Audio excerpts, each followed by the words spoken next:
Лазо Котурови, кој го фати крстот на водици во Струмица, вчера ги донираше парите во јавната установа Завод за заштита и рехабилитација Бања Банско. Според него, фаќањето на Светиот крст е голема среќа и света работа, а парите донирани од неговите сограѓани повтор пат ги наменува на лицата на кои им е најпотребно. Котуровик вели дека и во иднина ќе се фрла по крстот, а доколку среќата повторно биде на негова страна, парите и тогаш ќе ги донира во оваа установа.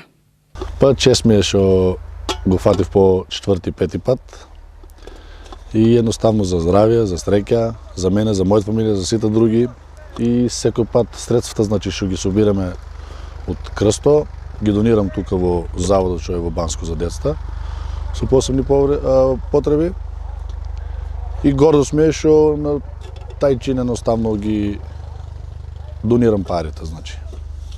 До година повторно ќе се фрлате за крсто? Секоја година ќе се фрлиме за крсто и секоја година мислам оти ако го фаќам крсто, пак ќе ги донирам тука парите, значи. За децата, значи што имат потреба да и се купува и тоа.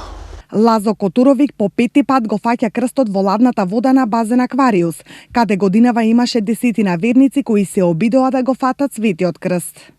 Мислам дека четврти или пети пат. Поред? Да, поред, не поред, си ги наизменено. Евиланската година чином беше ти. Да. Зашто учествуваш во оваа брикета? За здравје. За здравје. Се фрлям од 98 година и секоја година се фрлям за здравје. Господ ми дава среќа, си го фаќам крстот 3-4-5 пати веќе, колку не знам точно. Има чува здравјето. Ладна ли водата? На мене ме е многу убаво. Дури сакак и още по-ладно да биде, како до пред некој ден. Година пак ли ќе те гледам? Секоја година се додека можам. Годинава крстот наместо во водите на Аквариос заврши на мразот, а Котуровик по земањето на истиот се фрли во ладната вода за здравје, среќа и берикет.